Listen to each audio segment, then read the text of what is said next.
capítulo 1, versículo 20 em diante, 1 Samuel, capítulo 1, versículos de 20 a 28.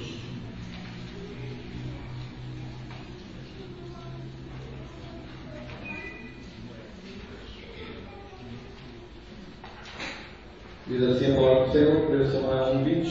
Sucedeu que passado algum tempo, Ana concebeu e deu à luz um filho, ao qual chamou Samuel, porque dizia a ela: o tenho pedido ao Senhor. E subiu aquele homem, Elcana, com toda a sua casa, a oferecer ao Senhor o sacrifício anual e a cumprir o seu voto.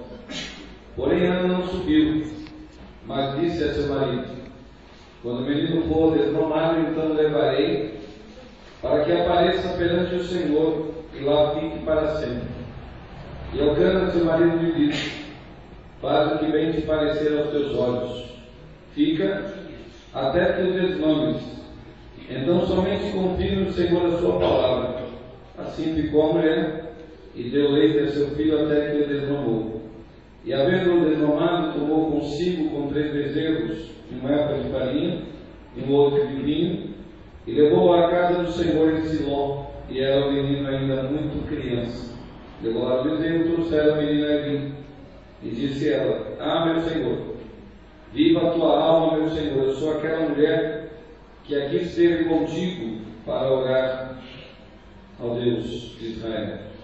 Por esse menino orava eu, e meu Senhor atendeu a petição que eu lhe tinha feito. Por essa razão também ao Senhor eu o entreguei e o consagrei por todos os dias que viver, pois ao Senhor foi pedido, e adorou ali ao Senhor. Amém. Pai Celeste, nós agradecemos pela tua palavra, lida nesse instante, pedimos que ela fale conosco nesta manhã, em nome de Jesus. Amém.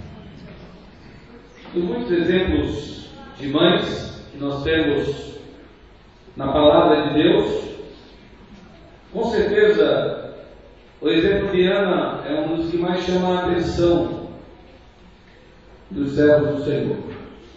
Primeiro porque a mulher estéril na comunidade judaica, nos tempos antigos, ela era de certa maneira discriminada. Mulher, para ter virtude, precisava gerar filhos. Homens eram considerados em alta estima quando tinham filhos do sexo masculino, e a mulher era extremamente reverenciada quando tinha uma prole até certo ponto, bem desenvolvida. Então, ter muitos filhos era sinônimo de prosperidade e da bênção de Deus sobre o lar, sobre a casa daquelas pessoas. E Ana, ela era estéril, era uma mulher que não podia engravidar. E isso entristecia bastante o seu coração, porque ela entendia que a maternidade lhe daria, diante do seu marido, uma maior respeitabilidade. E assim ela colocou no seu coração de interceder para que, mesmo diante da impossibilidade, da improbabilidade, ela pudesse gerar filhos. E mais interessante, ela fez um voto que eu não sei quantas mães fazem hoje. Eu sei que muitas mulheres que dão à luz a filhos, um pouco estão largando os filhos, ou uma caçamba de lixo, ou um cesto de hospital, ou uma caixa. Tem acontecido muito isso. Mas de ter o seu filho e entregá-lo de livre e espontânea vontade, para que ele seja consagrado, dedicado somente a Deus, não são muitas mulheres que fazem isso. Olha, uma mulher estéril, de repente, faz um voto a Deus para tornar-se fértil e, ao mesmo tempo, promete o filho que geraria para Deus. Ou seja, eu terei o filho, mas ele não é meu. Essa foi a ideia de Ana. Mas ela prometeu isso. Diante do Senhor, ela fez esse voto. E disse: se o Senhor abrir a madre, se o Senhor tirar-me essa esterilidade, e mesmo diante das impossibilidades, eu conseguir gerar um filho, ele não será meu. Eu dedicarei e consagrarei ao Senhor por todos os dias da sua vida. E o mais interessante disso é pagar o voto. Um texto que eu tenho realmente como um dos mais importantes da minha vida, porque algumas vezes que eu fiz votos a Deus, não foram muitas. Alguns crentes pensam que viver a vida cristã aqui na terra sem fazer promessa a Deus é pecado, que eu tenho que fazer uma promessa a Deus. E alguns dias atrás eu ouvi isso na televisão, num programa, dizendo que o crente que não faz voto a Deus é porque ele não é comprometido. Mas há muita gente que faz votos e não cumpre, não paga, faz promessas a Deus. Quantas vezes pessoas vêm aqui à frente dessa plataforma, quantas pessoas que levantaram suas mãos dizendo que aceitam Cristo como meu Senhor e Salvador, não cumpriram isso? Quantos que vieram aqui nesse altar e decidiram consagrar suas vidas, fizeram uma reconciliação com o Senhor, disseram que seriam mais fiéis, mais leais, disseram que iriam amar e perdoar toda e qualquer pessoa, e não fazem isso. Promessas que não podem cumprir, votos que não podem pagar. E é um texto que me chama muita atenção em Eclesiastes 5, ele diz assim: quando a Deus fizeres algum voto, não tarde em cumpri-lo, porque não se agrada de tolos. O que votares, paga-o. Melhor é que não votes do que votes e não pagues. Melhor é não prometer nada a Deus do que prometer e não cumprir. Então, com certeza, quem lê o capítulo 1 até antes do versículo 20 vai perceber uma mulher estéril fazendo um voto a Deus, pedindo fertilidade e prometendo doar aquele filho para a obra do Senhor. E aí alguém pode dizer: essa mulher é louca. Mas será que ela cumpriu mesmo isso? E depois o texto mostra exatamente o que aconteceu. Depois de alguns anos, depois de Samuel um pouco crescido, diz alguns historiadores que entre 6 a 8 anos, possivelmente 7 anos, diz que ela vai até o sacerdote Eli e diz assim: eu sou aquela mulher que esteve aqui há algum tempo atrás para orar ao Senhor. Coloca Samuel na frente do profeta, do sacerdote de Deus, e diz assim: por esse menino orava eu, e o Senhor atendeu a minha petição que ele tinha feito. Por isso também ao Senhor eu o entreguei por todos os dias que viver, pois ao Senhor foi pedido. Esse texto pode até ser usado como um incentivo para a contribuição, para o dízimo e as ofertas, porque é o mesmo texto que diz que devolve ao Senhor aquilo que sabe que é dele. Ainda que nos nossos lábios muitas vezes nós falemos isso, que nada nos pertence, que nós somos administradores, mordomos de Deus aqui na terra, na prática nem sempre isso é evidenciado. Mas essa mulher, com o cumprimento do seu voto, com certeza nos incentiva, nos estimula a refletirmos sobre aquilo que temos prometido ao Senhor e como temos nos desincumbido dessas promessas.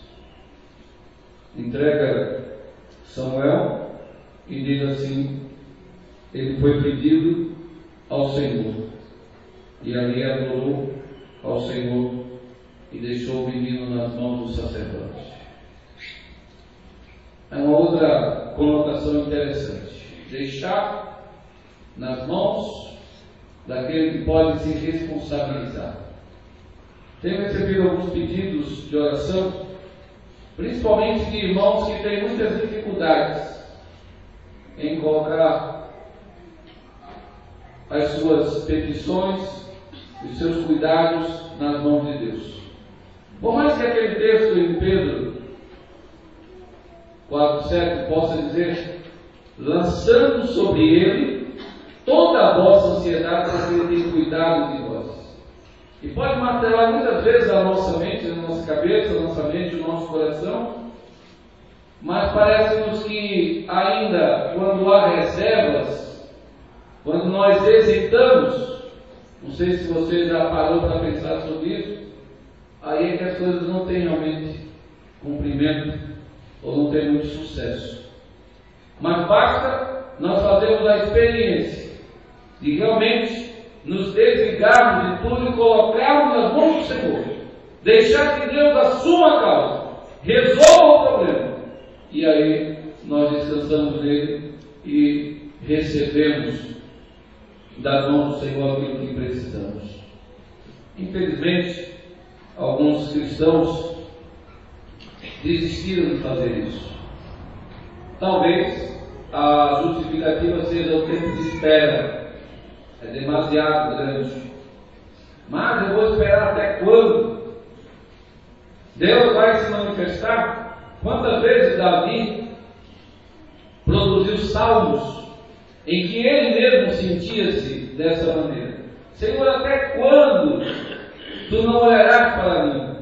Até quando, Senhor, eu serei perseguido pelos meus inimigos? Até quando, Senhor, este mal que se abateu sobre mim continuará? E com certeza nós não temos as respostas. O homem não pode responder, por exemplo, até quando durará a sua dor.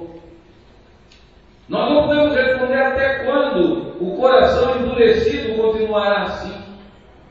Até quando a cerviz do homem continuará levantada e ele não vai se quebrantar?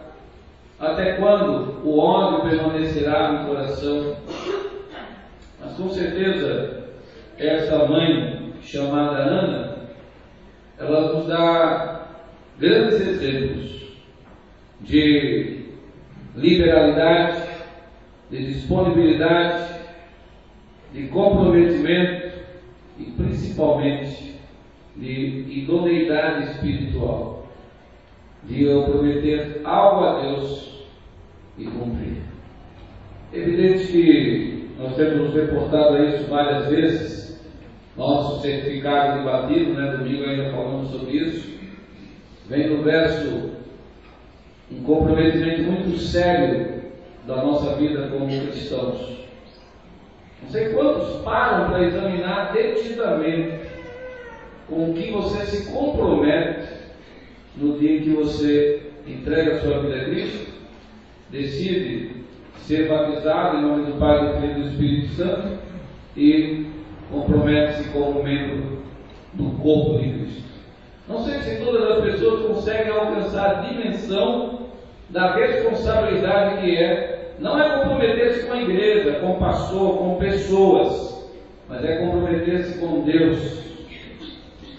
Que o Espírito Santo conduzirá a sua vida para você fazer exatamente aquilo, ser exatamente daquele jeito que a palavra de Deus ensina. Muita gente joga isso para o alto. E é evidente que esse não é um bom exemplo.